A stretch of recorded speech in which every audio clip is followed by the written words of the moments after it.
반갑습니다. 예.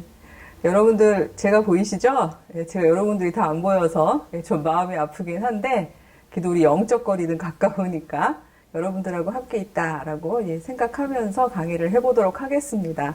아까 사회자가 그러시던데 제 강의를 다 듣고 나면 복음적 거리두기를 다 이제 이해할 수 있을 것 같다라는 이야기를 듣고 제가 너무 부담이 막 됐어요.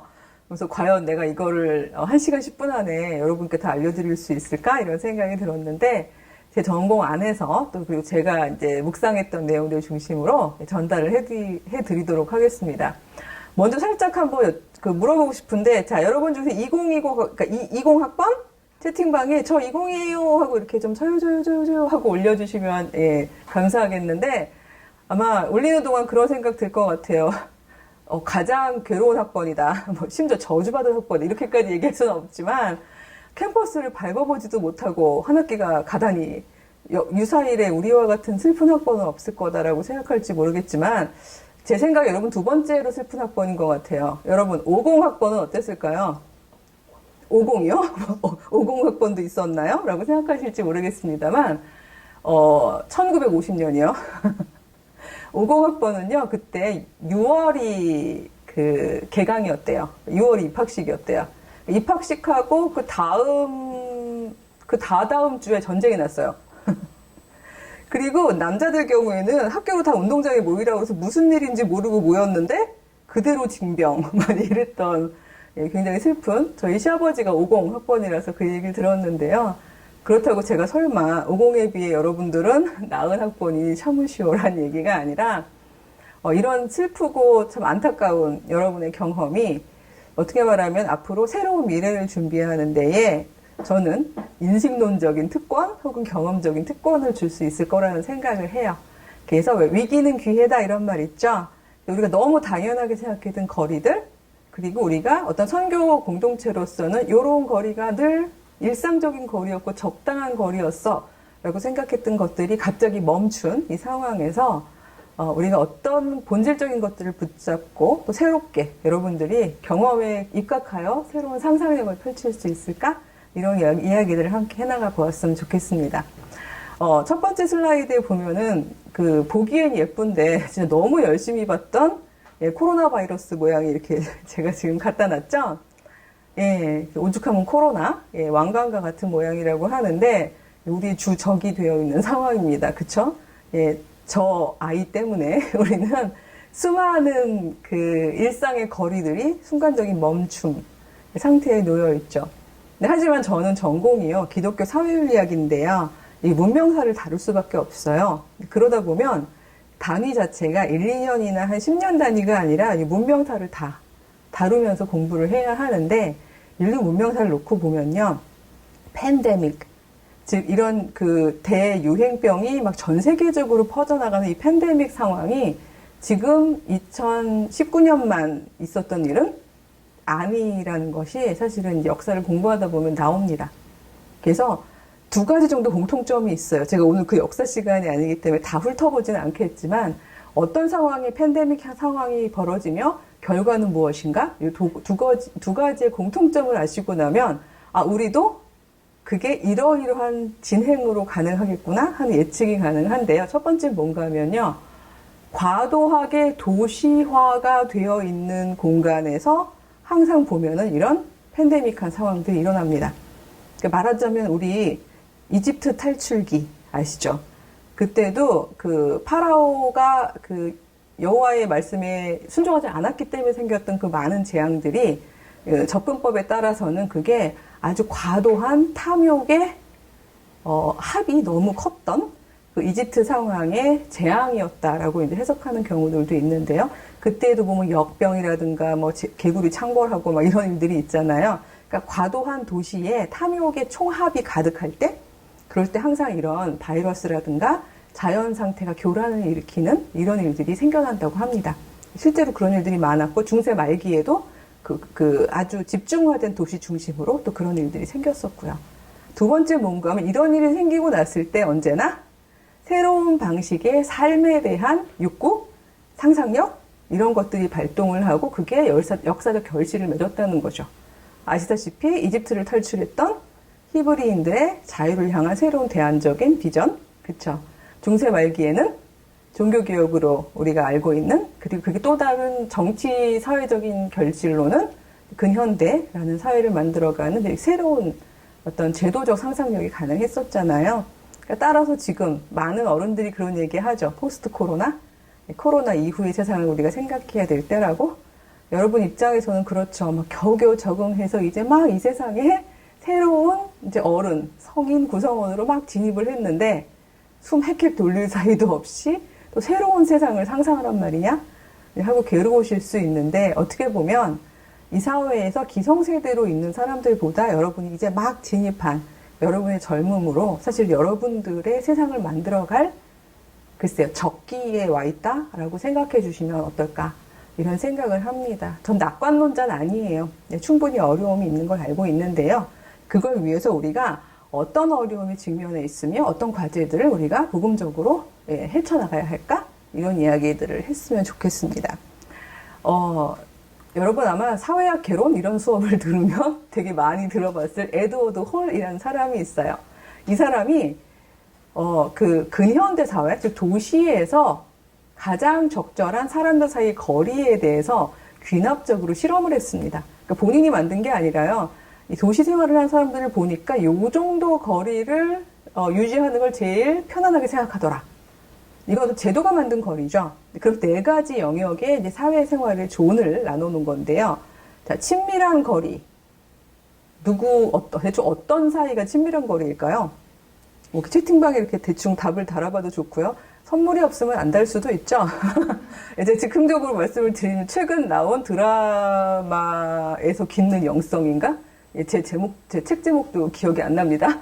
예. 아주 열심히 참여한 10분을 추첨해서 제가 선물로 드릴게요. 그러니까 열심히 한번 참여해 보세요. 예. 그래서 막 때려 맞춰도 괜찮아요. 친밀한 거리는 주로 누구 사이의 거리일지는 대충, 이건 시험 문제 아니에요. 왜냐하면 대충 알죠. 예. 뭐 연인 사이, 가족 사이, 이런 경우가 친밀한 거리겠죠. 몇 센치일까요? 이게 질문이죠. 예. 대충 몇 센치가 나오고 있는지, 저는 잘 모르겠지만, 에드워드 홀에 따르면 45cm 미만이에요. 45cm면 뭐 글쎄요, 대략 30cm 자가 이 정도 되면, 그렇죠. 이 정도까지 와도 충분히 위협감을 느끼지 않는 거리라는 거죠. 예. 개인적 거리는요. 그냥 가까운 친구, 지인 이런 사람들 사이의 거리인데요. 120cm 미만, 45cm 이상이겠죠. 예. 요 정도 거리를 개인적 거리라고 해요. 아마 사회적 거리는 여러분 제일 많이 들어봤죠. 요즘에 우리 다 사회적 거리 유지해야 되잖아요. 아마 에드워드 홀도 이 세 번째 영역인 사회적 거리가 이렇게까지 유행을 할 줄은 몰랐을 거예요. 120cm 이상, 360cm 미만. 이거를 사회적 거리라고 하는데요. 코로나를 염두에 두고 한 게 아니라 이 정도 거리가 도시에서 전혀 모르는 사람들이 스쳐 지나가도 위협감을 느끼지 않는 거리라는 뜻입니다. 여러분 엘리베이터 같은 거 타면요. 생전 모르는 사람이랑 같이 그 밀폐된 공간에 탈 확률이 더 높죠. 아는 사람 만날 확률보다. 그렇죠? 자, 딱 탔는데 한 사람이 서 있어요. 그럼 그 사람이 만약에 그 버튼 누르는 데쯤 있다면 여러분 자동으로 어디쯤 쓰죠? 예, 대각선으로 제일 끝에 가서 쓰죠. 왜요? 난 너가 싫어. 뭐 이런 뜻의 상호작용은 아닌 거죠. 그 거리는요, 어떤 의사소통인가 하면요. 나는 당신을 위협할 의사가 전혀 없습니다. 우리는 아주 일정 기간만 이곳에서 상호협조하면서 올라가죠. 라는 어떤 비언어적 의사소통인 셈이에요. 그쵸? 예. 이 사회적 거리가 사실은 우리 도시 생활에 가장 익숙한 거리라는 거고요. 공적 거리는 사실 우리가 그렇게 많이 사용하는 거리는 아닙니다. 주로 연사들이 혹은 무슨 이렇게 콘서트에서 그 노래 부르는 가수들이 무대에서 갖게 되는 거기서부터 이제 그 청중까지의 거리, 즉 360cm 이상이 되는 거리겠죠. 자, 이걸 제가 굳이 왜 얘기하냐 하면요. 여러분, 기말고사 다 끝났는데, 설마 제가 시험 보려고 한 게 아니라, 중요한 건 이런 거리들이 정말 그러니까 상황이 필요 없을 만큼 무시되는 존재들이 예전에 있었어요. 근현대 사회 이전에는 이런 거리 다 필요 없고요. 누군가가 그냥 이리 가까이 오너라 하면 와야 되고요. 친밀한 거리 아닌데도, 딱 사회적 거리가 좋은데도 여기 와서 앉아라 그러면 말도 안 되는 데도 와서 앉아야 되는 사람들? 그게 전통사회에서 누구였을까요? 그쵸? 뭐 왕, 귀족, 아버지, 뭐 사제 등등 제도가 권위를 부여한 사람? 이런 사람들은요, 그 거리를 마음대로 이야기할 수 있었고 마음대로 조정할 수 있었습니다. 사실 이거를 스탑하게 만들었던 게 저는 근현대적인 거리였다고 생각해요. 왜냐하면 근현대적인 거리는 그야말로 당사자들이 어떻게 보면 상호 주체적으로 편안하게 느낄 수 있는 그런 거리들을 설정해 간 것이기 때문입니다. 근데 슬프게도 뭐 저는 오늘 그 얘기로 가지는 않겠습니다만 최근에도 불거졌고 또 계속해서 꾸준히 불거지는 이야기들이긴 합니다만 그럼에도 불구하고 여전히 이 어떤 편안한 시민적 거리가 아니라 위기에 의해서 그 거리를 마음대로 조정하려는 사람들이 있죠.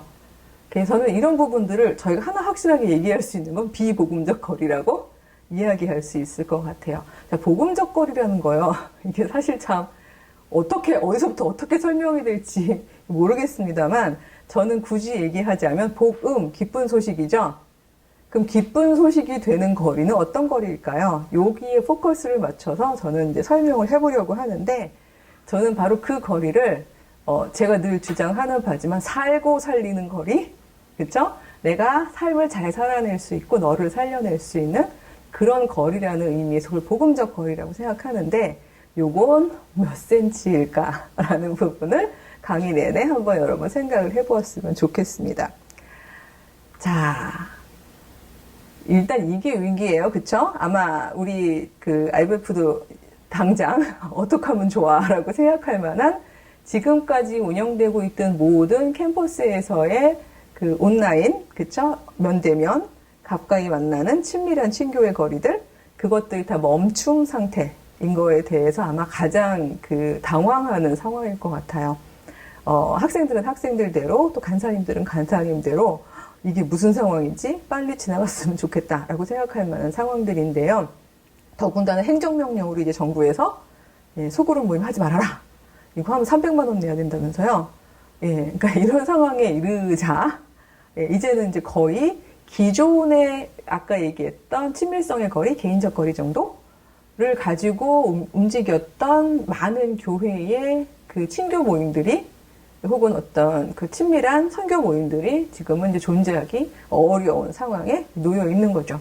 새로운 방식의 거리에 대한 사유가 필요한 거예요. 이 거리는 위에서 탑다운으로 자 이제부터 뭐 복음적 거리는 몇 센치다 뭐 내지는 복음적 거리는 어떤 관계다고 누군가가 정해서 규정해 주는 게 아니라 에드워드 홀이 했던 시도처럼 우리가 이렇게 저렇게 해보면서 그 적당한 거리를 우리의 언어로 우리가 만들어갈 수밖에 없는 상황이 놓인 거죠. 말하자면 우리가 자꾸 경험적으로 귀납적으로 만들어갈 수밖에 없는 거예요. 그러니까 이런 상황에 놓여 있는 상황에서 많은 교회나 선교단체들이 해결책을 가지고 있는 게 저 파란 화살표 아래, 그쵸? 비대면, 온라인, 예배, 교육 이쪽으로 대안으로 주로 많이들 얘기를 하고 있죠. 그래서 아마 역대 유튜브가 가장 많이 활용되는 시절을 맞았어요. 제가 다니는 학교에서는 4월 달에 갑자기 모든 강의를 유튜브로 올리지 말라는 공지가 떴었어요.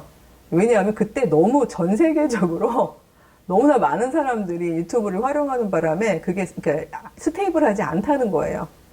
그래가지고 막 혼선을 빚고 유튜브에 올리랬다가 뭐 동영상 찍어서 딴 데다 올리랬다가 뭐 다들 난리들을 치고 그랬었는데 왜냐하면 모두가 다 이것만이 답이다 그러면서 우르르르 몰려갔기 때문이죠.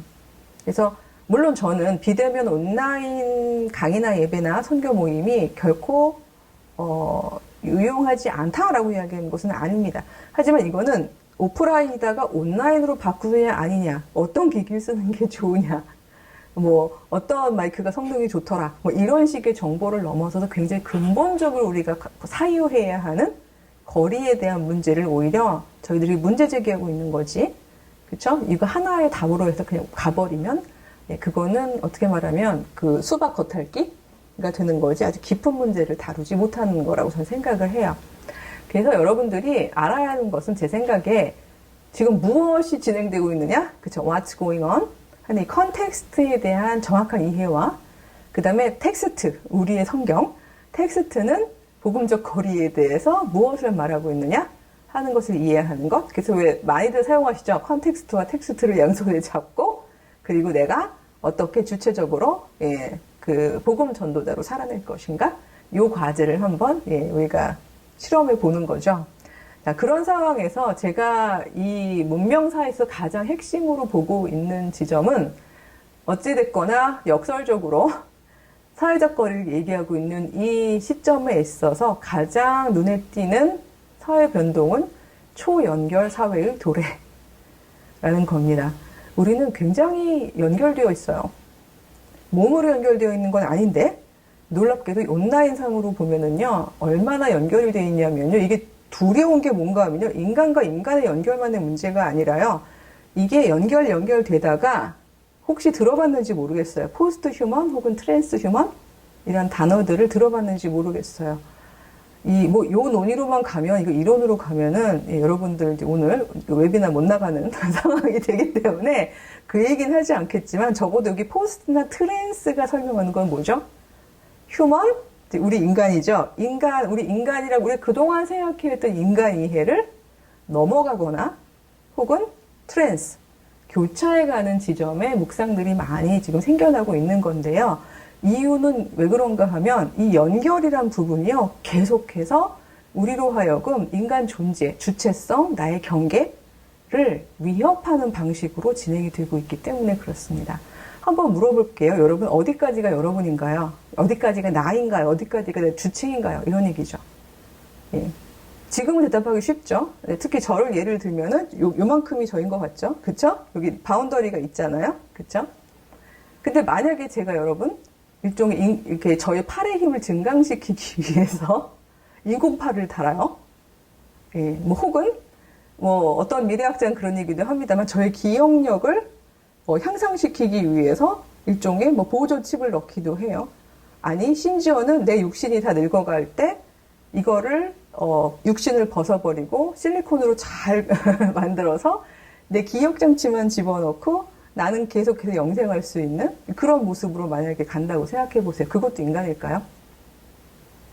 이 초연결이란 거는 놀랍게도 여러분하고 저가 지금 이렇게 멀리 온라인을 통해서 연결되어 있고 이런 것만을 의미하는 게 아니에요. 여기서의 초연결은 기계와 인간의 연결, 그 다음에 인간의 어떤 특정 부분들과 유전 조작되거나 아니면 기계로 조작되는 어떤 특정한 기능들과의 연결 이런 걸 다 포함해서 앞으로 도래하는 사회를 초연결 사회라고 이야기합니다. 그래서 여기서 주어지는 우리의 과제 중에 하나는요.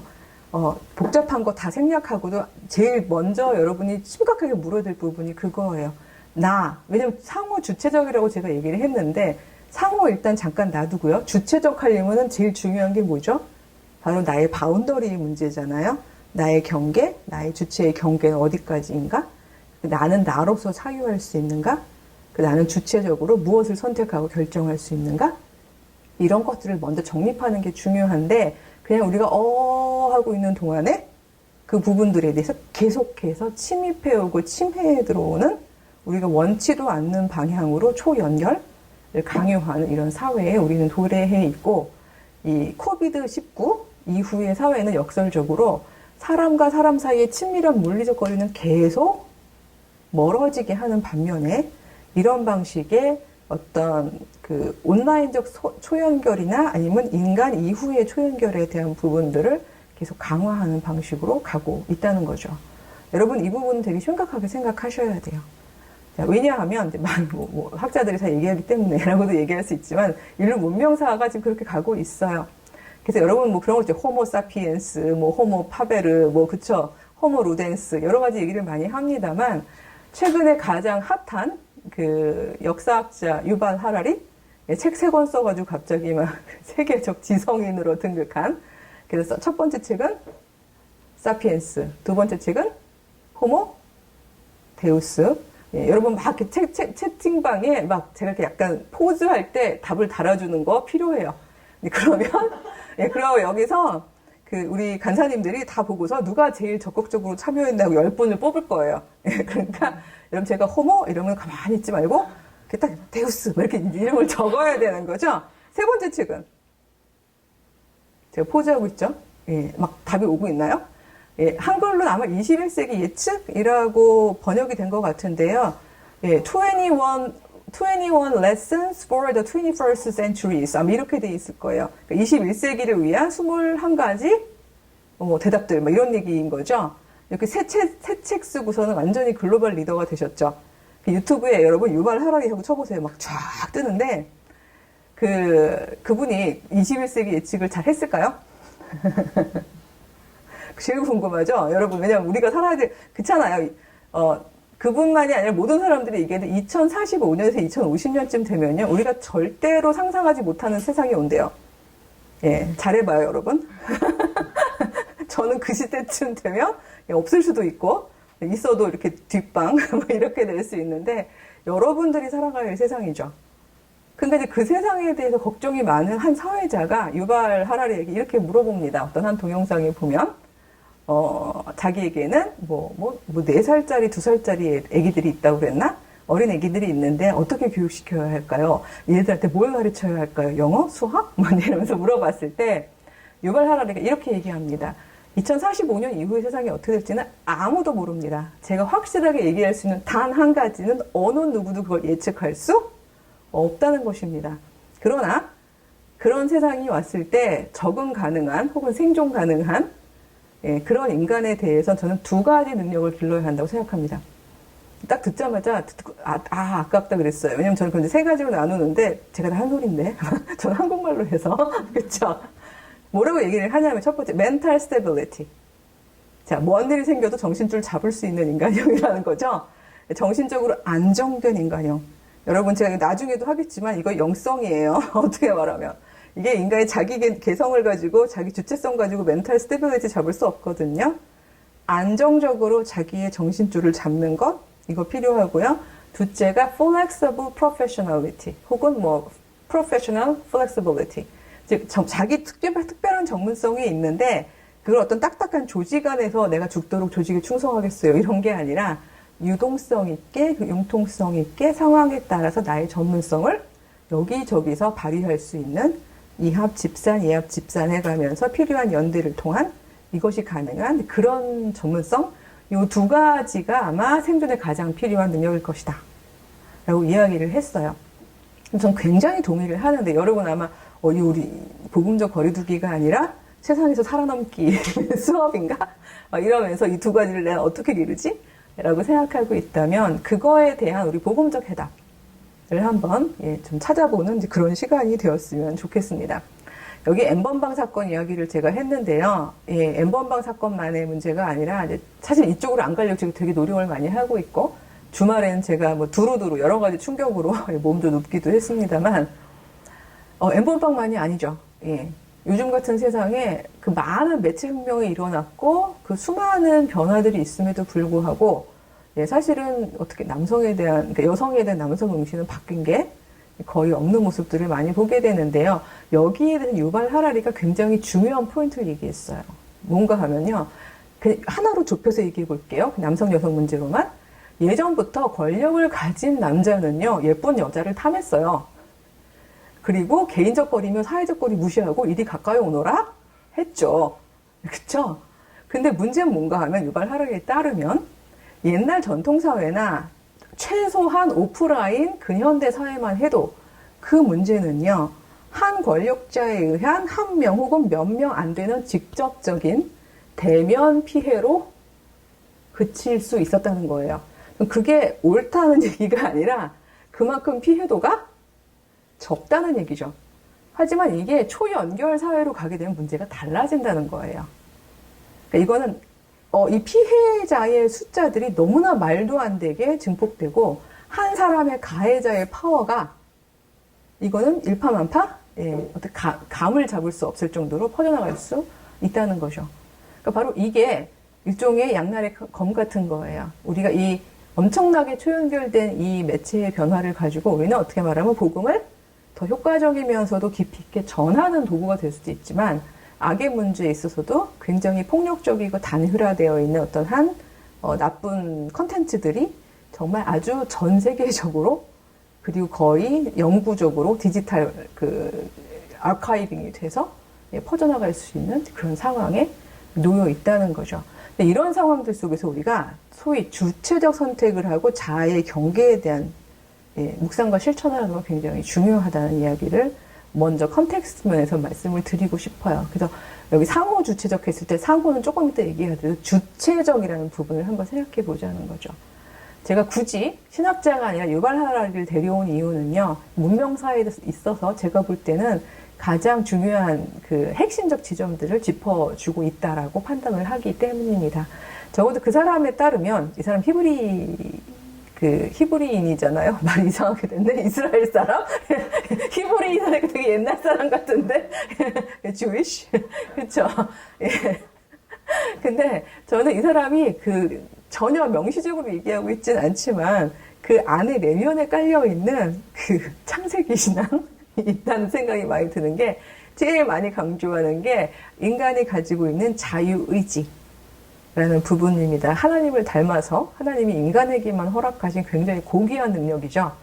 근데 이게 소위 말해서 4차 산업혁명 이후 세상에서는 계속 위협당한다는 거예요. 왜냐하면 여러분 이미 알잖아요. 여러분 뭐 좀 휴대폰으로 뭐 이렇게 재밌는 거 검색하고 나면 알고리즘이 비슷한 거 자꾸 올려주죠. 내가 찾지 않았는데도 내가 찾았던 거 올려주잖아요. 그쵸? 뭐 쇼핑도 내가 이렇게 했던 것들, 아이템도 어떻게 알았는지 계속 내가 드레스 찾았으면 드레스만 찾고 오죠. 이런 식으로 자꾸 AI가 우리에게 하는 거 더 이상 선택할 필요가 없는 지경을 우리에게 만들어주고 있는 건데, 그게 슬픈 게 뭔가 하면요, 그걸 계속 수행하다 보면요, 우리 다수는 생각하지 않는 인간이 될 수 있다는 거죠. 이게 왜 놀랍게 무서운가 하면요, 여러분 정말 이 얘기하게 돼서 죄송한데, 인공지능 대부분의 많은 기계들이 지금 하고 있는 인간들의 단순한 도구적인 노동력을 가지는 일들을 대체하게 되었을 때에, 즉 2045년에서 50년쯤 되었을 때에 지금 인구의 몇 % 정도가 필요할까요? 인간. 그냥 효율성을 놓고 봤을 때 효율성. 밥 먹이고, 이것도 댓글 달리나요? 몇 %? 하고, 제가 막 너무 보고 싶은데, 못 봐서 막 안쓰러웁니다. 정답에 가장 가까운 사람이 살아남는 거죠. 많은 사람들이 하는, 학자들이 사람마다 달라요. 뭐 정말 너무 컨저베티브하게 잡는 사람들은 1% 잡는 사람도 있고요.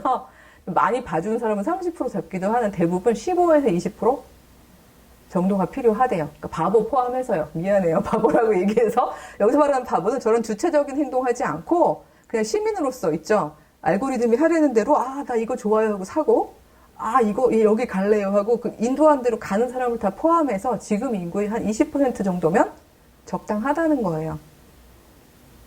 자, 그렇다면 지금부터 향후 80%를 날리려면, 제가 전혀 복음적이지 않고 너무 무섭게 가고 있는데, 그럼 무슨 일들이 발생이 될까요? 앞으로 향후 한 20년에서 25년 사이에 우리 정신 바짝 차려야 돼요. 왜냐하면 제가 살고 살리는 이런 키워드를 얘기했지만, 앞으로 죽고 죽이는 일들은 아주 다양한 방식으로, 아주 교묘한 방식으로, 그리고 어떻게 말하면 전혀 겉으로 보기엔 폭력적으로 보이지 않는 방식으로 진행이 될 수밖에 없어요. 그게 모든 파라오들의 지혜예요. 여러분 출애굽기에서 보면은 인간수가, 즉 그 노동력에 해당하는, 즉 생각하지 않고 일만 해야 되는 사람들의 숫자가 많아지게 됐을 때 그 사람의 숫자를 줄이기 위해 했던 파라오의 지혜에 대해서 알고 있죠. 그 지혜는 죽이는 지혜거든요. 그리고 그 지혜는 기원전 한 2000년경의 일로만 이야기될 수가 없어요. 반복되어 왔던 일들이거든요. 우리는 솔직히 말해 어느 편에 설 건가 열심히 달려서 그걸 결정하는 초엘리트의 0.001% 안에 들어갈 것인가? 뭐 거기 들어가서 교란을 시키는 것도 하나의 선교적 사명일 수 있겠습니다만, 솔직히 확률이 좀 적잖아요? 그쵸? 우리가 거기 올라갈 수 있는 확률은. 우린 점점 배제될 거예요. 지금 살아남았다고 해서 모두 아싸 할 수가 없는 상황으로 점점 지금 모든 시스템, 모든 조직들이 이제 규모를 줄이느라고 참 많은 해고를 하고 있잖아요. 또 코로나 때문에 어쩔 수 없어. 이건 코로나 때문이야. 그리고 더 해고하고 있죠. 끝일까요? 아니요. 이건 계속해서 앞으로 향후 20년에서 25년 사이에서는 계속 벌어질 수밖에 없는 일입니다. 자, 이걸 예측했을 때랑 아니야, 그래도 뭔가 달라질 거라고 생각했을 때는 우리가 생각할 수 있는 판이 굉장히 다르다고 생각을 해요. 우린 적어도 나도 살고 우리가 살 수 있는 방안을 바로 그 99%의 사람으로서 우리가 함께 모색해야 하는 상황에 있는 거죠. 저는 그래서 이 호모 해커블 사회에서 나를 해킹하지 않도록, 그쵸? 나의 경계를 어떤 누구도 해킹하지 않도록 나의 주체성을 잘 확립하면서 그러나 너도 살릴 수 있는 그런 크리스찬들이 전 요청된다라고 생각을 합니다. 자, 두 번째는요. 때리는 분을 엄마로 해서 정말 미안해요. 이거는 제가 여성 혐오적인 그림을 그린 게 아니라 하필 캡처를 가져오다 보니까 최근에 불거진 일들 중에서 하필 두 엄마가, 그쵸? 물론 한 사람은 계모였고 한 사람은 친엄마였지만 자기 아이들을 너무 폭력적으로 한 사람은 죽였고, 그쵸? 한 사람은 너무나 학대를 하다가 이제 아이가 탈출을 한 그런 사건들이 있었는데 아마 그거 올리면서 있는 이미지를 제가 가져와서 이렇게 돼 있는데 그래도 굳이 이걸 바꾸지 않고 이걸 가져온 이유는요, 이 공적인, 사적인 그 영역 사이의 구분이 근현대 사회에서 제일 중요한 거리였거든요. 공적인 공간과 사적인 공간 사이의 거리. 사실 이것 때문에 제일 힘든 게 일하는 엄마죠. 그쵸? 일은 회사 가서 하고, 집에서 애 보려니까, 제가 겪었는데, 오죽하면 제가 책을 썼겠어요. 그쵸? 엄마 되기? 아프거나 미치거나, 이런 책을 썼죠. 그럴 정도로 굉장히 이게 힘든 게 양쪽에 떨어진 사이의 거리였는데, 근현대적인 거리죠. 근데 본의 아니게 코로나는 이 두 개를 합쳐버렸죠. 아름다운 이름? 재택근무라는 이름으로. 근데 이것이 물론 어떤 부분에 있어서는 우리가 새로운 상상력을 가져올 수 있는 좋은 긍정적인 역할을 하지만 적어도 이 여성과 남성이라는 문제를 놓고 봤을 때 여자들에게 되게 불리한 방식으로 지금 이 근대적 거리에 그 모순들이 드러나고 있어요. 오죽하면 애들이 일기장에 쓰겠어요. 코로나보다 무서운 게 우리 엄마다. 뭐 이런 얘기를 지금 쓰고 있죠. 예. 그래서 엄마랑의 그 사회적 거리두기, 엄마랑의 거리두기 막 이런 거 이제 학생들이 막 이제 이야기한다고 하는데 모든 엄마들은 좋은데 24시간 풀타임 괴성을 지르는 아이들하고 함께 있다 보면 그렇게 돼요. 근데 바로 이 계속해서 육아라는 부분을 여성에게 배치시켜 놨었었는데 그동안은 거리를 떼어놨기 때문에 가려졌던 숨겨졌던 모순들이 재택근무라는 거리를 없애버리면서 생겨난 이 상황에서 드러나고 있는 중이거든요. 저도 뭐 제가 이번 학기에 어떻게 살아남았는가 얘기하려면 강의 못해요. 대부분의 수업을 다 줌으로 했는데 저는 이제 시부모님 모시고 남편하고 아들하고 살고 있는데 어마어마했어요. 근데 그나마 저는 아기는 아니었기 때문에 근데 바로 이런 것들이 우리에게 시사해주는 것들 중에 너무나 비극적인 사례들로 나타난 것들이 많았죠. 그리고 중학교 2학년 한 학생이었나요? 할머니랑 살고 있었는데 할머니가 어느 날 사라지시고 그리고 학교를 못 가는 상황에서 급식도 끊기고 더 이상 물로만 한 달을 버텼다고 했죠. 그리고 유서를 쓰고 이제 연탄을 피웠다가 겨우겨우 살아나긴 했는데 중학교 2학년 학생 입에서 이제는 지친다, 쉬고 싶다 라는 말이 나온 그런 상황이에요. 그러니까 이게 굉장히 잘 돌아가는 것 같았던 근현대적인 거리들이 효율성을 중심으로 배치되었던 거리두기였거든요. 근데 그것이 지금 이 코로나19로 인해서 정말 어떻게 말하면 우리가 원치 않는 방식으로 막 통합될 때 근현대적 거리의 문제점들이 막 다 지금 드러나고 있어요. 이 부분에 있어서 우리가 이걸 비극이라고 생각하기보다는 오히려 어떤 거리두기를 우리가 가져야 재구성해야 되는가를 가지고 있는 숙제를 안게 된 시점이라고 생각해 주면 좋겠어요. 왜냐하면 정말 중요한 건 오프라인 생존이기 때문이죠. 그쵸? 우리가 온라인에서 아무리 화려하고 예쁘게 요즘에 SNS 보면 주로 다 그게 이제 하나의 문화죠. 내가 아무리 힘들어도 나는 행복한 것처럼 난 되게 잘 살고 있는 것처럼 나는 항상 웃고 있는 것처럼 나는 항상 아름다운 곳에 가 있는 것처럼 그래서 이렇게 자기를 드러내는 그 SNS 상에서만 행복하면 되는 것 같은 이런 게 하나의 문화처럼 되어 있는데 정말 문제는 오프라인 생존이죠. 그쵸? 우리가 아무리 온라인 세계에서 행복해도 먹어야 사는 것처럼 인류는요 처음부터 끝까지 즉 먹어야 살아요. 이 부분을 해결해야 하는 거고, 그렇죠? 이 부분을 우리는 포스트 코로나 이후에 그리고 근현대적인 거리가 다 이그러진 상황에서 어떻게 살아남아야 하는가 하는 문제가 전 가장 중요한 생존의 문제이면서 선교적 사명이라고 생각합니다.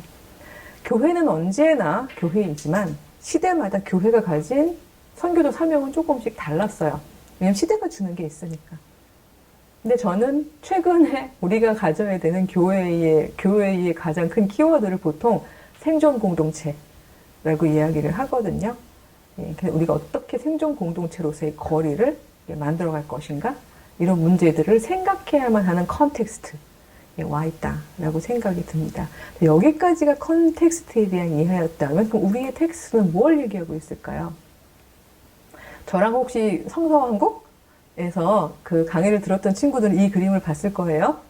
못 봤을 친구들이 진저브레드맨처럼 생겼죠. 쿠키처럼 생겼는데 또 어떤 자매님들은 막 따지더라고요. 여자가 왜 저만큼밖에 안 되나요? 막 이러면서 따지는데 이건 해석을 위해서 해놓은 거지. 이게 정확한 포지션의 문제는 아니에요. 근데 이 해석을 들으면서 많은 분들이 난생 처음 듣는 해석이다. 너는 이달이냐. 뭐 이런 얘기들도 많이 합니다만 놀랍게도요. 텍스트를 전제 없이 어떤 문화적으로 제도적으로 들어왔던 그런 전제 없이 텍스트만을 꼼꼼하게 읽으시는 분들은 전 심지어 고신파 목사님도 맞네요. 라고 이제 이야기를 하시는 걸 들었거든요. 전 그게 복음이라고 생각해요. 복음이 뭘까요? 기쁜 소식? 누구에게만? 모두에게. 그쵸? 모두에게 기쁜 소식이어야지 기쁜 소식이죠. 그 남자한테만 기쁘되거나 여자한테만 기쁘되거나 나이 드신 분들한테만 기쁘되거나 뭐 백인한테만 기쁘되거나 이런 건 복음이 아니에요. 복음은 모두에게 기쁜 소식이어야 하거든요. 그렇게 놓고 봤을 때 저희는요. 처음부터 교회였어요. 한번 보세요. 여러분 막 갑자기 주체적이라고 해놓고 막 교수님의 의견에 저희들 세뇌시키려는 건가요? 상호 주체적이라고 했잖아요. 듣고서 설득이 안 되면 막 들어오세요. 그래도 괜찮아요. 말도 안 돼요 하고 들어오면 되죠. 저는 이 상호 주체적 거리를 굉장히 존중을 하는데요. 자, 최초의 인간은요. 최초의 인간, 우리 아담이라고 하죠. 최초의 인간 아담은 남자였을까요? 사람이었을까요? 막 헷갈리죠? 뭐지? 남자야? 사람이야? 막 이러면서. 일단 히브리어로 아담은 사람이란 뜻이에요. 그쵸? 그럼 사람은 아시다시피 남자만 의미하는 건 아니죠. 물론 가부장제에서 그렇게 동의어로 많이 사용을 해왔습니다만 창세기 1장은 분명히 얘기하고 있어요. 하나님께서 사람을 만드셨는데 그 사람을 남자와 여자로 만드셨다. 그럼 어마어마하게 쉬운 산수죠. 그쵸? 저는 산수 못하는데요. 그래도 보면 어떤 도식이 성립이 되나요? 도식 한번 써보실까요? 단순한 도식인데, 그쵸? 여자 더하기 남자는 사람. 사람은 여자 더하기 남자. 사람 빼기 남자는 여자. 사람 빼기 여자는 남자. 이거 다 맞아요. 지금 뭘 쓰고 있는지 모르겠지만. 자, 이게 다 도식이 성립이 되는 거죠. 근데 이 간단한 도식도 이게 남성 중심적으로 이해를 하다 보면요. 이게 되게 왜곡되게 해석이 되게 되는데요. 전 지금 오늘 그걸 가려는 게 아니라 거리의 문제에 포커스를 두려고 하는 겁니다. 왜냐하면 하나님께서 아담을 만드신다며요. 혼자 있는 거 독처하는 게 좋지 못하다고 하셨어요. 왜요? 자, 답을 달아보세요. 왜 아담은 혼자 독처하는 것이 좋지 못할까요? 여러분 그런 거 쓰고 있죠. 애를 못 낳아요. 이런 거 쓰고 있는 거 아닌가요? 뭐 그런 걸 쓰고 있으면 제가 이렇게 말할게요. 아니요, 절대로 저는 여러분의 인격을 모독하는 게 아니라 하나님은요, 다른 생명체들도요, 암수 한 쌍으로 낳으시면서 생육하고 번성해라라고 얘기하셨어요. 즉, 이 자녀 출산, 후속 세대 출산을 위해서는 아예 암수 한 쌍을 처음부터 만드셨다고요. 아예 처음 만드실 때부터 암컷, 수컷. 근데 여성과 남성은요, 물론 1장에는 남자, 여자를 만들었다고 되어 있지만 2장은 어떻게 말하면 그거의 강론, 세부 담론이잖아요. 처음에 아담을 졌는데요. 지어놓고는 혼자 독초하는 게 좋지 못하다고 하고는, 그러고는 꼭 맥락을 자세히 보시면 되게 재미있는데요. 그 말씀을 하시고 그 다음에 이어진 내용이 뭔가 하면 아담한테요, 피조물들의 이름을 지어보라고 하세요. 아, 좋지 못해. 그리고 바로 떼신 게 아니라, 좋지 못해. 그러고는 이름을 지어보라고 그래요. 그리고 아시다시피 그 아담이 짓는 모든 이름이 다 그 이름 그대로 되니라 라고 되어 있죠. 이름을 짓는다는 건 굉장한 권위입니다. 여러분 이름 누가 졌죠? 적어보세요. 엄마가 제일 많죠? 요즘엔 엄마가 권위자인 거예요. 그쵸? 뭐 할아버지, 뭐 아빠. 누가 이름을 부여했느냐가 그 집안 실세를 드러내는 건데요. 즉, 이 피조세계, 하나님이 지은 피조세계의 실세는 누구라는 거죠? 사피엔스. 그쵸? 인간이란 말이에요. 아담. 근데 그 아담의 답이 하나인 거. 독처한다는 걸 전 그렇게 풀었어요. 하나인 거. 대답이 그냥 온통, 독점적인 것. 그거 좋지 못해. 왜요? 인간은 하나님을 닮아서 자유로운 영혼이지만 그러나 피조세계에 속했기 때문에 그 자유가 유한하잖아요. 하나님처럼 완벽하지 않잖아요. 완벽하지 않은 인간의 답이 하나이면요. 이거 어떻게 되죠? 독재가 돼요. 그쵸? 그거 아무도 못 말려요. 그래서 하나님께서는 그 뒤에 이름 짓는 내용 뒤에 또 혼자 있는 게 좋지 못해. 그러면서 잠들게 하고 떼어놓습니다. 그리고 옆구리에서 갈비뼈락으로 되어 있긴 한데 첼라가 어떤 게 첼라인가 하면요. 이렇게 법궤에서 이렇게 마주보고 있는 장식 있죠. 이것도 첼라라고 해요. 이렇게 거리를 두고, 거리가 중요해요. 거리를 두고 첼라, 마주보고 있는 이 부분을 보통 이제 첼라라고 부르는데 갈비뼈라고도 쓰이고 옆구리라고도 쓰이는 단어거든요. 즉 아담에게서 옆구리에서 어떤 특정 부분을 빼서 이렇게 보게 하고, 자, 그럼 어디가 남자가 되는 거죠? 미안해요. 나머지라고 얘기해서. 나머지는 찌꺼기라는 뜻이 아니에요. 그쵸? 말 그대로 나머지라는 뜻이죠. 그쵸? 나머지가 남자가 돼요. 자, 남자, 여자라는 단어는 그때 처음 나옵니다. 진짜요? 네, 그래요. 찾아보세요. 자, 근데 이렇게 마주보고 난 다음에, 그럼 이제 또 여러분들 이걸 읽고서 또 막 고민을 할 수가 있는데, 지금 내용, 시간 관계상, 이 아주 자세한 세부적인 내용은 제가 갑자기 이렇게 깨알 홍보를 합니다. 소용한 인문신학이라고 쳐보면 유튜브에 나와요. 그러니까 보도록 하고요. 자, 이렇게 마주보고 있는 이 둘이서 이 거리를 두고 뭐를 하라고 하셨냐 하면 바로 그때 나오는 히브리어 단어가 에제르, 켈네그도 마주보고서 도움, 에제르를 주는 존재로 살아라. 이렇게 얘기하거든요. 너희들 답이 달라. 기질도 달라. 특성도 달라. 이건 여성성, 남성성으로만 가지 말아주세요. 이것도 오늘 이야기할 시간은 안 되는데 한 인간의 매우 다른 성격의 대표성이라고만 저는 지금은 간단하게 말씀드릴게요. 다만 이걸로 따로따로 살라고 그러신 게 아니에요. 자, A 캐릭터, B 캐릭터가 있으니 자, 마음대로 살아봐라. 니들 마음대로 혼자 살다가 내가 어느 게 더 나은 건지 A 안이 나은지 B 안이 나은지 내가 종말에 핑미원 니들이 해봐라. 내가 하나를 픽하겠다. 이렇게 얘기하신 게 아니에요. 태초부터 마주봐라. 그리고 네가 못하는 거 네가 하고 네가 못하는 거 네가 하면서 서로를 도와주는 관계로 살아라. 그게 사람이다. 라고 얘기해 주신 거거든요. 그리고 이 사람 사이에는요. 마주보는 사이에 항상 거리가 있어요. 거리. 전 이 거리가 복음적 거리라고 생각해요. 그래서 그 복음적 거리 몇 센치? 여러분 채팅에서 센치하고 관련이 없습니다라고 쓰는 게 답이 맞아요. 그쵸? 예. 이 거리는 바로 그리스도입니다. 어떻게 거리가 그리스도가 되나요? 왜냐하면 이 마주봄의 거리에는요. 이 사이라는 공간이 있죠. 이 공간이 확보되어 되기 때문에 그렇습니다. 전 이 공간이 그리스도의 공간이라고 생각해요. 즉 내가 완전히 주도하는 공간도 아니고요. 너가 완전히 주도하는 공간도 아니에요. 그러나 우리의 답들이 그 사이 공간 안에 들어와서 때로는 투쟁하겠죠. 다른데요. 그쵸? 갈등하겠죠. 그렇지만 어떤 합으로 찾아가는 거죠? 내가 이겼어. 기세 싸움이야. 뭐 내가 이게 아니라 그리스도께서 기뻐하시는 답을 찾아가는 저는 바로 그 거리의 공간이 사실은 저는 그리스도의 공간이고 사이 공간이라고 생각해요. 그래서 복음적 거리란 뭐냐? 저는 사이 이렇게 마주본 사이라고 생각을 하는 겁니다. 다만 마주본 사이의 강도는 달라지겠죠. 그렇죠? 마주본다는 건 온라인으로도 마주볼 수 있고 오프라인으로도 마주볼 수 있고 그 다음에 또 상황과 시의적인 어떤 이슈에 따라서는 되게 가까이 마주봐야 되는 경우도 있고 멀리 마주봐야 되는 것도 있고 더군다나 이 4차 산업혁명 이후에는 시간이나 공간을 뛰어넘는 마주봄이 가능하잖아요. 그럼에도 불구하고 변치 않는 진리의 원칙은 뭐다? 마주보고 서로를 돕고 서로를 살리는 거다. 이것이 사랑을 향해서 하나님께서 원하시는 저는 사람에게만 주신 명령이라고 생각해요. 두 번째 명령이죠. 인간은 생육하고 번성하는 거 물론 다른 동물하고 받았어요. 그렇지만 사람만 받은 명령 있죠. 뭐죠? 막 쓰고 있나요? 다스려라 막 이러면서 예, 위에 올라가서 강압적으로 다스리라는 게 아니라요.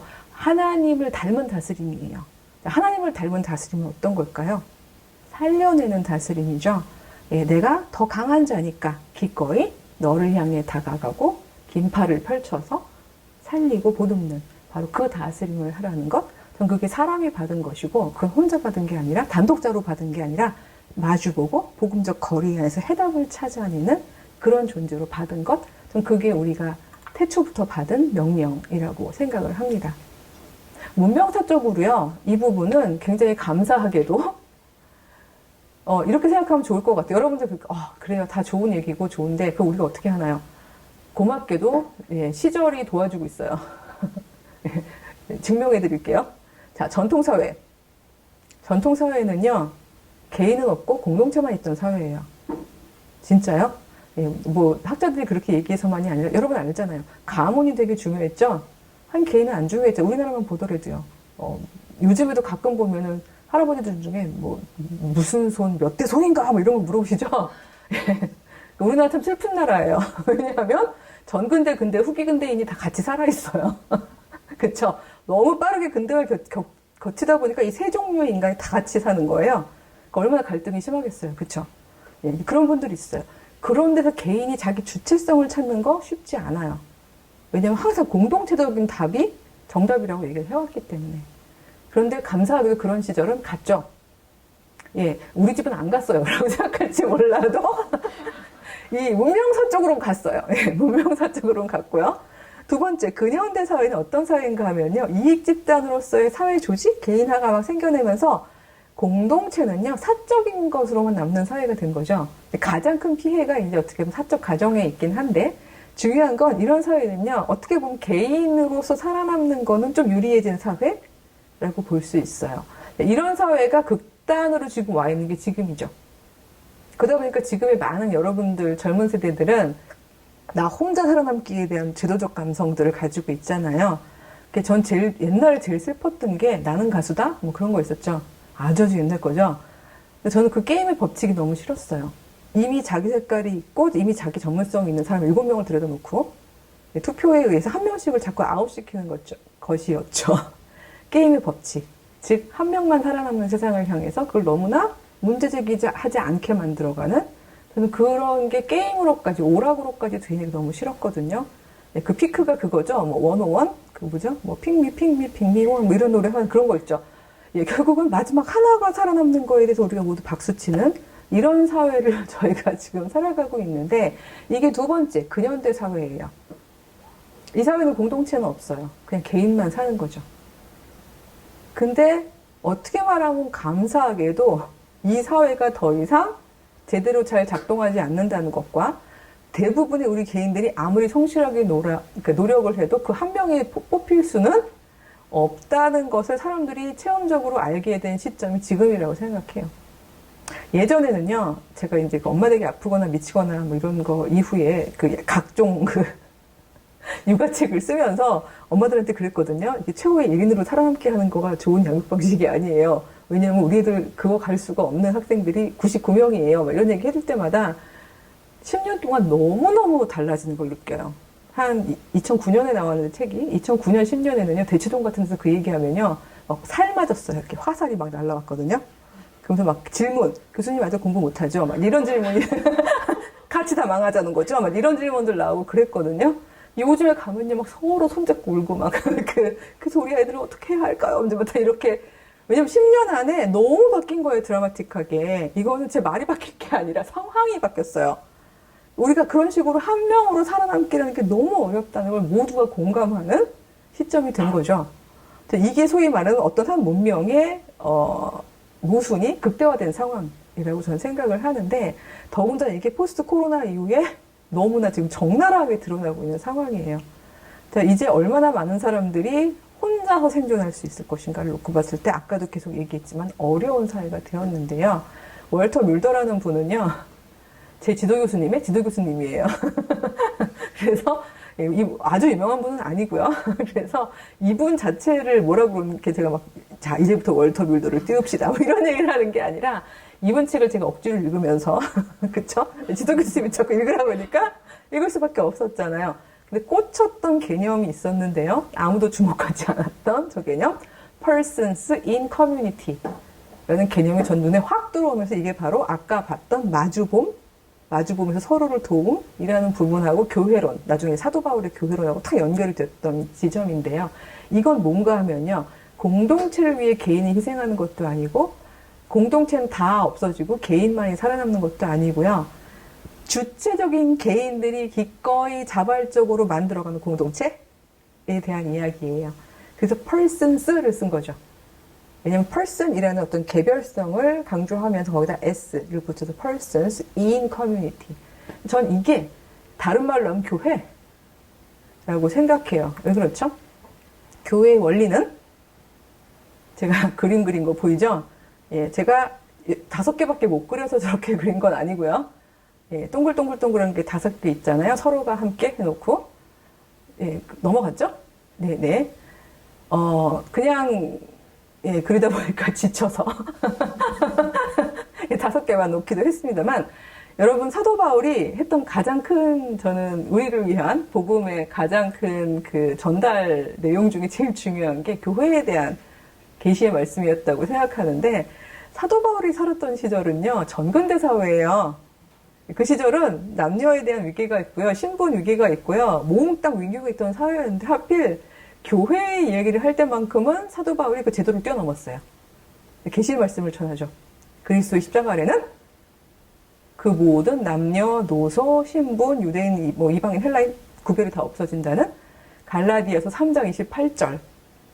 예, 지금 빨리 받아 적는 친구가 있으면 그 친구도 상품을 주세요. 이러면서 갈라디아서 3장 28절 이러면서 이제 적으면 되겠죠. 예, 저는 여러분들이 좋을 기회를 주지 않아요. 이게 1년, 한 학기 동안 온라인 하면서 받은 노하우예요. 제가 혼자 떠들다 보면 여러분들이 좋을 것 같아서 중간중간에 퀴즈도 되고, 다 이 채팅을 훑은 다음에 상품도 주고 이제 이런 식으로 해서 여러분들을 안 졸게 만드는데, 중요한 건요, 그 교회는 다양한 하나님의 재능, 하나님이 주신 재능들, 은사들, 그게 모여서요, 그게 함께 서로 마주보고 서로를 돕고 살리게 만든 공동체? 전 그게 교회라고 사도 바울이 얘기했다고 생각해요. 혼자 생각하는 게 아니라 실제로 이걸 또 깨알같이 사도 바울이 교회를 묘사할 때 어떤 말을 제일 많이 썼나? 이거를 세어본 학자가 있어요. 학자도 별거 아니죠. 별걸 다 세죠. 신약 전공한 학자, 게르하르트 로핑크라는 학자인데, 제일 세어봤을 때 제일 많이 나오는 게 카이 알렐론이라는 단어가 제일 많이 쓰였더래요. 서로가 함께. 이게 교회의 원리라는 거예요. 즉, 한쪽만 참으십시오. 한쪽만 양보하십시오. 한쪽만 다스리십시오. 일방향이 아닌 거예요. 공동체 안에서 서로 마주보고 서로가 가진 재능으로 서로를 섬기고 공동체 안에 구원이 있게 하십시오. 갑자기 구원이란 말 들으니까 여러분들 헉 하면서 교수님은 구원을 뭐라고 생각하시나요? 우리가 죽어서 영원히 사는 그 영혼 구원이 아닌가요? 이렇게 생각할지 모르지만 그건 아니고요. 저는 한 개인이 죽어서 하나님의 품에서 영원히 거하는 영혼 구원을 믿어요. 예, 아멘. 그쵸? 예, 저도 믿고 있고요. 예, 그래서 저는 빨리 안식하기를 원해요. 이러면 안 되는 거죠? 예, 살기가 참 힘들어요. 그쵸? 예, 저는 한 개인으로서는 충분히 그 하나님께 돌아감이라는 부분에 대한 구원의 기쁨을 누리고 있는 사람이에요. 예, 되게 복음적이죠. 그쵸? 근데 저는 예수께서 그 얘기만 하시지 않았다고 믿어요. 예수님의 복음서를 보면은요, 그 구원과 더불어 지금 이 땅에서의 구원도 얘기하고 계세요. 정말요? 예, 삭개오네 지금 얘기 알죠? 예, 삭개오가 뽕나무에 올라갔다가 뭔가를 들었어요. 그쵸? 뭘 들었는지는 안 나오죠? 예, 저 어렸을 때 너무 궁금했어요. 뭔 소리를 들었을까? 예, 내려오더니 갑자기 예수님 초빙하더니 막 기뻐서 외치죠. 미치지 않고서야 예, 자기가 그동안 등쳐먹은 거 4배로 갚아서 예, 다 갚겠다. 또 내 재산의 반을 뚝 떼서 가난한 사람들하고 나누어 쓰겠다. 이렇게 얘기하죠. 그때 예수님이 뭐라고 대답하십니까? 거기 물론 껄껄껄 웃으며 이런 얘기는 없지만 제 생각에 웃으셨을 것 같은데 오늘 이 집에 구원이 이르렀다. 이렇게 얘기하세요. 질문 안 드세요? 오늘 이 집에 구원이 이르렀다고요? 왜 집이 구원을 받죠? 그리고 왜 하필 오늘이죠? 사개오 살아있는데요. 소테리아, 구원은 여기서 뭘까요? 저는 이 이야기를 우리가 구원으로 받아들이는 게 개인의 영혼 구원과 절대로 대치되지 않는다고 생각해요.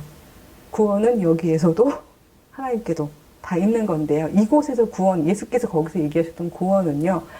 그 집의 가장, 집은 오이코스라고 그래서 하나의 경제적인 생활 독립 공동체거든요. 경제적으로 생존이 가능한 공동체. 이 오이코스 안에 오늘 구원이 이르렀다. 왜요? 가장이 재산의 반을 나눠서 가난한 사람하고 나눠 쓴대잖아요. 그 공동체 안에 있는 사람 굶어 죽음이 없겠죠. 생존 가능하죠. 들어오면 먹죠. 교회도 마찬가지였죠. 매일 애찬식 했어요, 여러분. 매일. 하루 한 끼 먹으면 살죠. 예, 끄덕끄덕 하는 친구도 있어요. 저는 깜짝 놀랐어요. 왜 갑자기 놀랐대는데. 한 끼 먹어도 산다는 거? 아니, 그게 아니라, 어느 날인가 우리 아들이 하루에 2끼만 먹겠다는 거예요. 그래서, 왜? 그랬더니, 앞으로 자기가 이제 독립을 하고 난 다음에 새끼를 다 먹을 만큼을 돈을 못 벌 것 같대요. 미리부터 위를 줄이겠대요. 그래서 너무 가슴이 아파서, 그때 줄이더라도 엄마가 벌어먹일 수 있는 동안 새끼를 먹으렴 하고 얘기를 했다는 에피소드를 어느 청년 공동체에서 갔더니 너무 앞에서 격하게 친구들이 고개를 끄덕이더니 그 친구가 그러더라고요. 전 한 끼 먹어요. 제가 그 말을 듣고 너무 무너졌어요, 진짜. 지금 청년들 중에 한 끼밖에 못 먹는 친구들이 되게 많아요. 근데 진짜 하는 얘기예요. 이렇게 토실토실해서 얘기해서 너무 미안한데요. 하루 한 끼 먹으면 살아요. 그쵸? 조금 아니고 풍성하게 먹으면. 애찬식이 그런 거였어요. 초대교회에서는 매일 했어요, 그거를. 애찬식. 들어올 때 티켓 안 팔았어요. 그쵸? 예, 뷔페 10,000원 이런 거 없었단 말이죠. 그냥 들어오면 먹고 사는 거예요. 그게 하나님의 오이코스예요. 하나님의 집, 교회. 교회는 생존 공동체였어요. 영혼도, 육신도, 우리의 정서도 모두 뛰어 들어오면 사는 거예요, 거기는. 그게 교회였거든요. 저는 이 선교 모든, 이 땅의 선교 공동체는요, 어떤 방식으로든지, 그 캠퍼스 안에서든지, 아니면은 그 캠퍼스가 속해 있는 지역 공동체하고 연계해 있어서든지, 자신의 능력과, 그 다음에 지역사회의 특수성과, 그쵸? 그리고 우리가 선교적인 공동체로서의 신앙적 사명과, 이 세 가지를 놓고서 어떤 거리두기가 가장 적당하게 살고 살리는 거리두기일 수 있는가를 끊임없이 생각하고 상상할 수 있어야 된다고 생각해요. 교수님이 답해주세요 라고 얘기하는 순간 우리는 또다시 여러분 다수가 생각하지 않는, 그죠? 주체적이지 않은 바보가 되는 거죠. 여러분 더 이상 그렇게 하지 마세요. 이미 안 그러겠지만 여러분 모두 사피엔스, 그쵸? 생각하는 인간이고요. 그 생각할 수 있는 능력은 누가 주신 거죠? 하나님이 주신 거예요. 이건 너무나 놀라운 소명이에요. 우리는 생각해야 해요. 왜냐면 하나님의 형상으로 우리에게 그렇게 부여해 주신 능력이기 때문이죠. 다만 혼자 얘기하고 내담만 맞다고 우기지 마세요. 그거는 하나님이 제일 싫어하시는 거예요. 그래서 우리를 띄어서 마주보게 하셨단 말이죠. 공동체 안에서 답을 찾아가면서 그리스도께서 가장 기뻐하실 답을 향해 가는 것, 그리고 그거의 가장 구체적인 결과물들은 언제나 우리 공동체를 살아내게 하지만 우리만 사는 게 아니라 우리 공동체가 속한 그 주변을 살려낼 수 있는 그런 어떤 존재여야 하는 것, 전 이것이 복음적 거리라고 생각해요.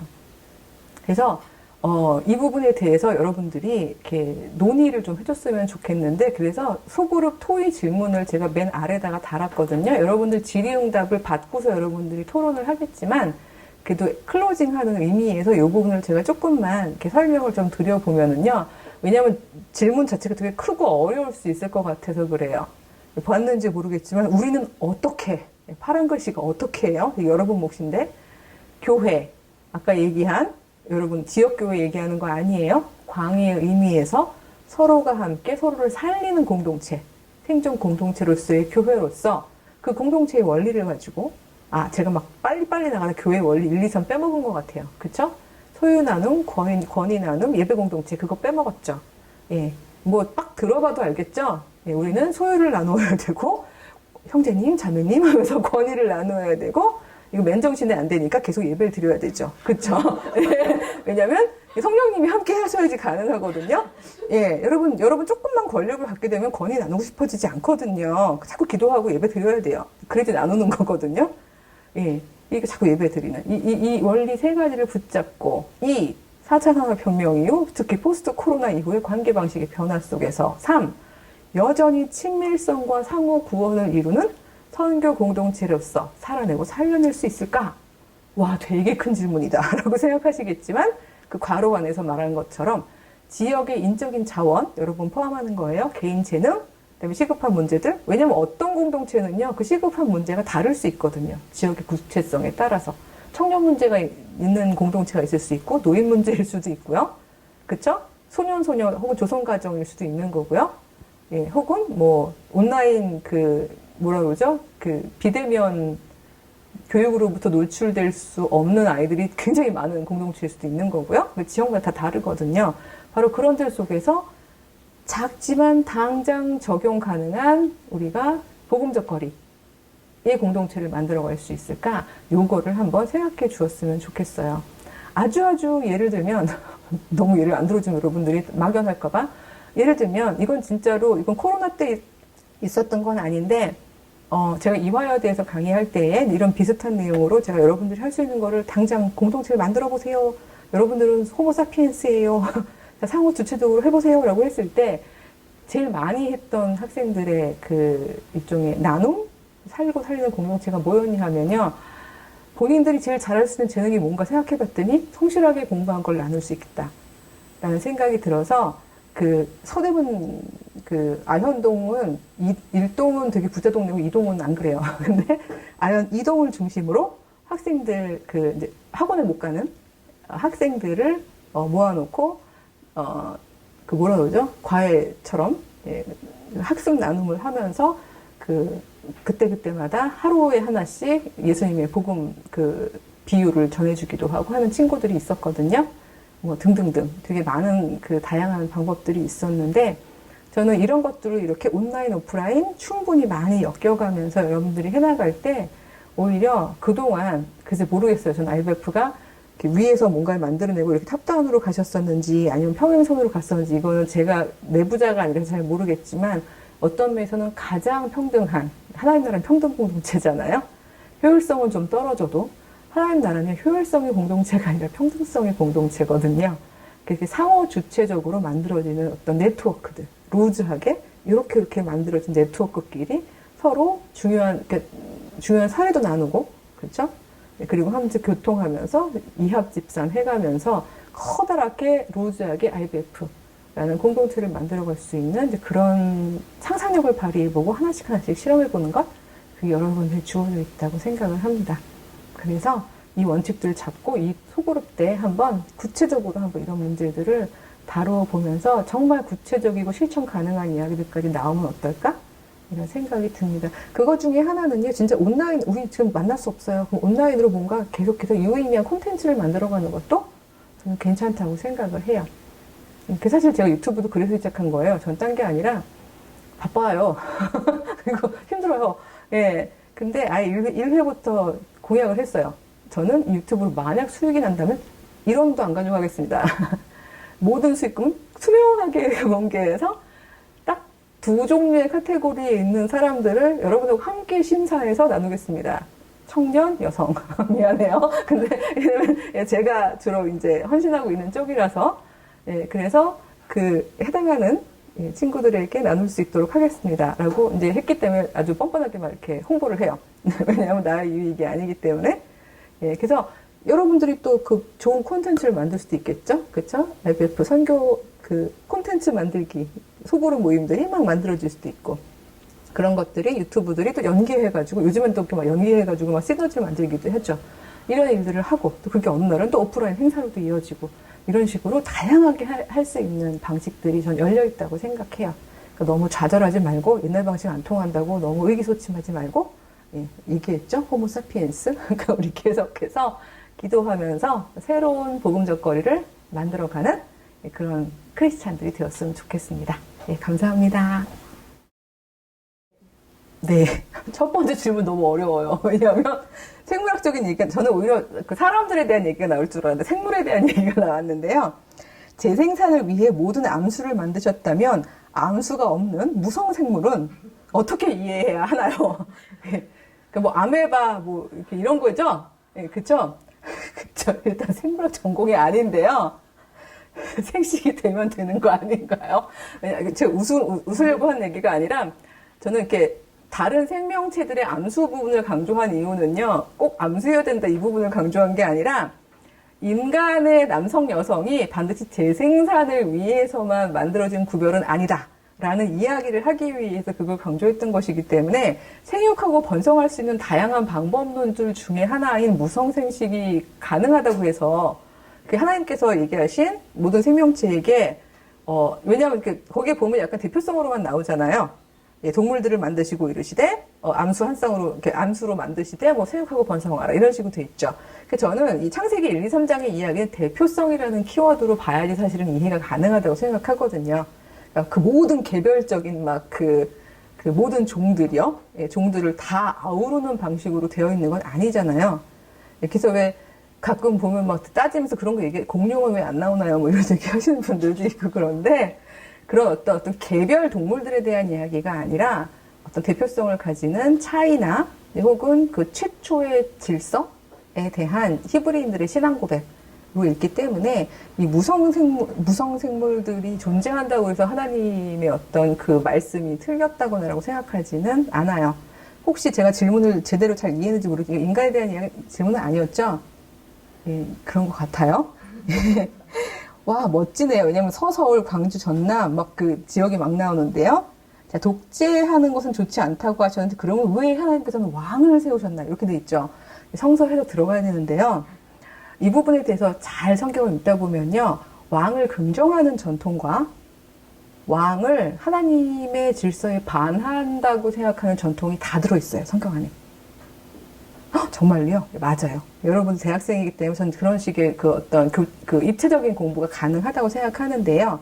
그래서 이거를요, 시온산 전승하고요, 그다음에 신해산 전승이라고 부르기도 해요. 예. 혹은 여호수아 사사기로 이어지는 그 예언자까지 이어지는 그 전승과 그다음에 그 왕 군주제를 정당화하는 전승들이 있거든요. 그래서 알다시피 사무엘상에 보면 하였나? 사무엘이 그 많은 백성들이 왕 세워달라는 거 듣고 화내죠. 그러면서 여호와께 가서 이렇게 얘기합니다. 아, 어떡하죠? 쟤들이 왕 세우려는데요? 뭐 이랬을 때 여호와께서 이렇게 말씀하십니다. 몇 장 몇 절인지에 대해서 정확하게 제가 지금 기억이 안 나는데 세워줘라. 쟤들이 원하는 대로. 그리고 요 말도 꼭 전해라. 이렇게 얘기하시는데 뭐라고 하냐면요. 그들이 너를 버리는 게 아니라 나를 버려서 그들의 왕이 내가 되는 거를 못마땅해 하는구나. 그렇다면 인간 왕 세워주렴. 그러나 꼭 이야기하렴. 그 인간 왕 때문에 너희 아들들은 군대의 맨 앞에 서서 총알바지가 될 것이며, 이거 그냥 총알바지라고 안 써 있어요. 그냥 제가 해석한 거예요. 너희 딸들은 궁정에 가서 그냥 온갖 시중을 들게 될 것이다. 궁극적으로 너희는 그 왕의 노예가 될 것이다. 종이 될 것이다. 이런 이야기를 하세요. 요거는 어떤 전승인지 알겠죠? 그쵸? 여호와만을 우리 왕으로 모시면서 인간끼리는 평등하게 살자. 라고 얘기했던 그 비전을 얘기하고 있던 전승이 있었거든요. 근데 그 전승에 있는 거고요. 역대기나 열왕기를 썼던 사람들의 경우에는 그럼에도 불구하고 왕은 하나님이 주신 리더십을 가진 존재다. 하나님이 축복하신다라는 메시지가 계속 있는데, 그럼에도 불구하고 꼼꼼하게 읽어보시면요. 이스라엘 왕들은요, 다른 왕들하고 달라요. 왜냐하면 이스라엘의 왕들은요, 다른 왕들은요, 신의 아들, 하나님의 아들이라고 막 고백이 되거든요. 근데 이스라엘의 왕은요, 굳이 나누자면 이스라엘의 왕과 백성은 모두 하나로 묶으면 누구의 백성이게요? 하나님의 백성이에요. 따라서 인간 왕이 하나님의 뜻을 거스릴 때 그는 아웃. 이게 가능하다는 게 사회적 합의고 신앙 고백이었죠. 예, 따라서 이 왕의 리더십은요, 하나님이 정당화했다기보다는 일종의 하나님도 어쩔 수 없는 그냥 그래라. 그러나 너가 사람들 위에 군림하고 사람들을 자꾸 죽이고, 오죽하면 아합 왕이 그 나봇의 포도원을 왜 빼앗았을 때요, 하나님의 말씀을 전하는 엘리야가 와서 그렇게 얘기해. 네가 또 죽이고 또 빼앗았느냐 이렇게 얘기하거든요. 그래서 바로 살고 살리지 않는 결정을 하는 왕들을 향해서는 언제나 하나님, 가장 궁극적인 왕이신 여호와께서 벌 주신다 라는 사상이 이스라엘 사람들은 항상 가지고 있던 사상이었어요. 세 번째 질문은요. Persons in community면 개인의 정체성도 살아있어야 공동체 안에서 서로 살려낼 수 있다는 건데 어디까지 지켜줘야 할 거리인지가 감이 오지 않습니다. 개인의 경계를 무너뜨리면서까지 나누는 것까지는 안 되지만 어느 정도 거리를 허무는 접근은 필요하다는 건데 너무 어려운 것 같습니다. 맞아요. 너무 어렵기 때문에 하나님께서 원칙만 주시고 매뉴얼은 안 주신 것 같아요. 왜냐하면 매뉴얼을 주는 순간 우리 주체성이 없어지잖아요. 여러분, 거리는 어디까지가 적당할까요? 너와 내가 합의하는 데까지가 적당한 거예요. 말하자면 너는 친밀한 거리가 적당하다고 생각하는데 난 사회적 거리가 적당하다고 생각해요. 그러면 이 공동체는 persons in community가 될 수 없는 거죠. 계속해서 힘들고 싸울 수밖에 없어요. 효율성 제로인 공동체예요. 많은 분들이 얘기합니다. 그래가지고 뭐가 되겠어요? 무슨 일을 할 수 있겠어요? 어떤 일을 할 수 있겠어요? 거리 조정하다 끝나겠어요? 그게 아쉬웠다면 예수님은요, 이렇게 우리에게 모든 권한을 주시고 십자가에 달려 돌아가시지 않으셨을 거예요. 그냥 그런 어떤 그 기다림이 너무 지쳤다면은 아예 그냥 하나님 나라 다 만들고요. 자, 됐다. 올셋. 그래서 살자. 이렇게 얘기하셨을 거예요. 하나님은 우리에게 권한을 주시고요. 계속해서 기다리고 계시거든요. 그 적당한 거리들을 만들어가면서 제가 그 어디까지 열어야 되는가를 얘기하는 개념 중에 요즘에 많이 이제 천착하는 개념이 porosity of being, 존재의 기공성이라는 단어인데요. 그건 뭔가 하면 내가 너를 향해서 여는 존재의 그 기공, 갑자기 막 좀 이상해지는 것 같은 생각이 듭니다만, pore, 숨구멍이죠. 내가 너한테 얼마큼, 그런 거 있죠, 여러분들. 너무 싫은 사람 있으면 어떻게 해요? 이렇게 열어요? 싫죠. 닫는 거죠. 닫는 건 내 경계를 지워버리는 거거든요. 근데 우리가 막 너무 좋고 받아들이고 싶은 사람이 있으면 나도 모르게 활짝 펼잖아요. 전 인간이 가질 수 있는 조절 능력이라고 생각하는데요. 바로 이 부분들이 서로 가운데 마주본 구체적인 사람들 가운데서 이루어지는 게 적당한 거죠. 이거를 제가 만약에 자 이제부터 복음적 거리는 뭐 15cm입니다. 이렇게 얘기해버리면 그건 폭력이에요. 갑자기 질의응답하는 시간에 이런 얘기해서 죄송하지만 윤리학계에서 너무나 존경하는 그 미국의 어떤 한 신학자가 있어요. 존 하워드 요더라고. 그분이 교회 안에 그리스도인들은요, 거리가 없어야지 그게 복음적이라고 생각하셨어요. 왜냐하면 사도 바울이 그렇게 얘기했기 때문이래요. 거룩한 입맞춤으로 서로 무난하십시오. 그래서 거룩한 입맞춤을 해야 된다는 거예요. 형제 자매 간에.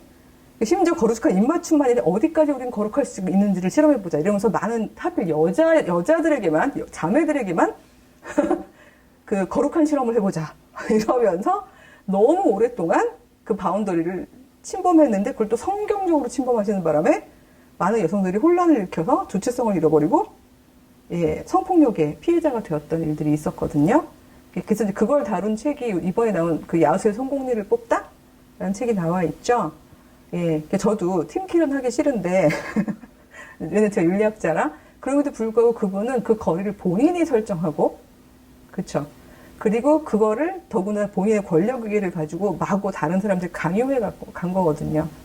근데 그건 옳지 못한 방식이고요. 무엇보다 상대가 내가 열고 받아들이지 않은 거리를 강요하는 것, 좀 그것은 아무리 뭐 고매한 신학자가 얘기해도 그건 틀린 거고, 옳지 않은 거라고 생각하기 때문에 이 3번은 진짜 어려운 건데요.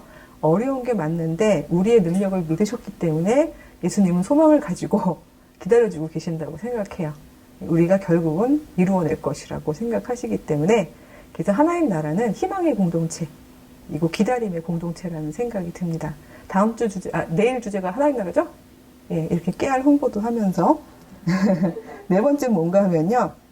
살리고 살 수 있는 거기라면 그 거리는 반대로 죽이고 죽을 수도 있는 거리인데 만약 죽고 죽이는 관계가 이미 되어가고 있다면 어떻게 살리는 방향으로 틀 수 있을까요? 자, 말은 추상적으로 했지만 전 되게 구체적인 질문일 거라고 생각해요. 왜냐하면 제가 특강을 다녀보면 자매님들이 꼭 묻는 게 있어요. 꼭 제가 살려내야 하나요? 자, 이런 질문을 할 때 저는 그 굉장히 구체적인 컨텍스트를 가리고 얘기하고 있다고 생각합니다. 막연한 느낌 속에선 이렇게 얘기합니다. 내가 거기서 살려내기 위해서 막 분투하다가 죽을 것 같으면, 근데 내가 죽을 준비가 전혀 안 돼 있고 기꺼이 죽고 싶은 마음이 들고 있지 않다면, 그렇다면 살아내는 것도 하나님의 명령입니다. 나오십시오. 이렇게 얘기해요. 도망가십시오. 꼭 그 공동체에 있을 필요는 없습니다. 이거는 제가 정답이어서가 아니라 살아낸다는 것과 살려낸다는 것은 똑같은 무게를 가지는 하나님의 명령입니다. 다만 저는 크리스찬으로서 그래서 이거를 가장 영성 깊은이라고 표현할 수 있겠네요. 왜냐하면 예수께서는요, 이 살아냄과 살려냄이 충돌하고 있을 때 뭘 선택하신 분이시죠? 살려내기 위해서 나를 버리신 분이시잖아요. 그거는 그리스도께서 보여주신 인간이 할 수 있는 가장 저는 아름다운 만렙을 이런 만렙을 찍으시면 예, 우리의 지향해야 되는 지점인 건 맞아요. 우리가 그렇게 할 수 있으면 가장 아름다운 선택이지만 그걸 못했다고 비난하시고 힐난하시고 너 왜 그거밖에 안 되냐고 얘기하시는 분은 아니시라고 저는 생각해요. 저는 충분히 내가 살기 위해서 누군가를 죽인 상황이 아니라면 내가 살아내기 위해서 어쩔 수 없이 이 죽임 가득한 공동체에서 내가 더 이상 버텨낼 힘이 없어요, 하나님. 일단 작전상 후퇴를 해야 될 것 같아요. 예, 제가 살아야 되는 게 먼저예요. 생각해서 뛰어나오게 된다면 그거조차도 저는 하나님께서 지지하실 거라고 생각해요. 다만 그렇게 나온 자매들이 굉장히 많습니다. 그리고 그런 자매들한테 제가 또 하나의 부담을 드리게 돼서 너무 죄송한데 근데 잠깐만요. 강호진, 자매가 아니라 왠지 형제님일 것 같은 생각이 들어서 너무 죄송한데, 형제님이든 자매님이든, 그 공동체 안에서 힘들 때, 그리고 내가 기꺼이 죽을 상황이 아닐 때 뛰어나는 게 맞는데요. 놀랍게도요, 사람이 영성이 깊어지잖아요? 영성은 어떻게 하면 깊어지나요? 놀랍게도요, 영성은 하나님하고 내가 계속해서 친밀성을 쌓아가는 만큼, 그리고 이웃들과 함께 소통하면서 그를 받아들여서 내 안에서 그리스도의 해답을 만들어가는 만큼 계속해서 자라요. 그리고 놀랍게도 영성이 자라잖아요. 그럼 내가 힘겹게 기꺼이, 그러니까 기껍게가 말이 이상한데요. 억지로가 아니라 정말 기꺼이 하나의 왜 물이 넘치면 흘러가듯이 되게 자연스럽게 그 상대를 살리고 싶은 마음이 들고요. 그리고 놀랍게도 그러면 그 공동체로 지금이구나라고 생각해 들어갈 수 있고요. 그리고 안 도망쳐도 되게 바뀌는 모습들을 보게 돼요. 제가 차마 여러분들이 누가 들을지 모르는 이곳에서 저희 집안 얘기를 할 수는 없는데요. 저는 지금 감사해요. 제가 결혼 24년 차인데 안 도망간 것에 대하여 이제 매우 감사하고 있는데 무릎 꿇고 기도하다가 제가 깨달은 해답은 뭐였냐면요. 제가 더 많이 존재의 힘이 더 강한 사람이라는 걸 깨달았어요. 그래서 이건 제가 약자로서 참은 게 아니라 제가 더 강자였기 때문에 기꺼이 그 안에서 버티면서 바꿀 수 있다는 생각이 들어서 버티면서 바꾸면서 더 잘하게 된 건데 단 여기서 모든 강자들이요 버텨라 뭐 이런 얘기를 하는 건 아니고요. 이 결정조차도 저는 하나님하고의 관계성 속에서 그리고 내 가장 구체적인 인간관계 속에서 주체적으로 결정해야 한다고 생각해요. 저 그게 상호 주체성의 가장 핵심 키포인트라고 생각하는데요. 그 대답은요, 어느 누구도 할 수 없어요. 뭐 PhD 받은 박사님도 할 수 없는 거고요. 오죽하면 예수님도 여러분 단독자로서의 결정을 주관하고 싶지 않으셔서 여러분에게 그 권한을 부여하시고 기다리고 계신다고 저는 생각을 해요. 다만 마음대로 하세요가 아니라 주님 안에서 기도하면서 내 대답을 찾아가는 거죠. 네, 뭐 4개인 것 같아요. 예. 인사하고 마무리하라고 그러셨는데 이게 보이나요? 네, 제가 여러분에게 줄 책이에요. 예, 막 가까이 보고 있는데 이렇게 써 있어요. 드라마에서 깃는 영성. 저 교수님은 드라마만 보셨나? 그렇게 생각할지 모르겠지만 그건 아니고요. 예, 여기 나와 있습니다. 이게 특히 4차 산업혁명 이후의 인간성은 어떠한 능력을 가져야 하는가에 대한 부분들을 좀 많이 다뤘어요. 어느 애는 뭐만 보인다고 드라마가 제가 뽑아내는 순간 뒤편을 안 봐서 예, 어떤 거는 스토리가 중간에 또 끊기는 것도 있긴 하지만 글쎄, 10분은 제가 안 뽑을 거예요. 상호 주체적으로 우리 간사님들이 뽑으시고, 저는 여기 본부로 10권을 보내드리는 걸로 할게요. 예. 괜찮죠? 예, 예. 그럼 여기서 알아서 발송하시는 걸로, 예, 그렇게 할게요. 만약에 하다 보니까 막 10명으로 안 돼서 11명이 됐어요. 뭐 이래도 괜찮아요. 그러니까, 예, 예, 제가 그렇게 알아서 하도록 하겠습니다.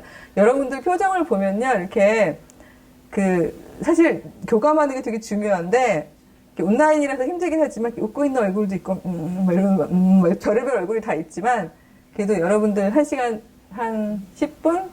15분 동안, 그래도 제가 드릴 수 있는, 이 키워드를 가지고 드릴 수 있는 것들은 최대한, 예, 전달하려고 애를 썼었는데, 여전히 어렵고, 여전히 모호할 수 있지만, 이걸 구체적이고 실천적으로 만들 수 있는 역량과 힘과 권위는 여러분한테 있다라고 말씀을 드리고 싶습니다. 숙제 가득 안기고 가서 죄송합니다. 그러나 화이팅!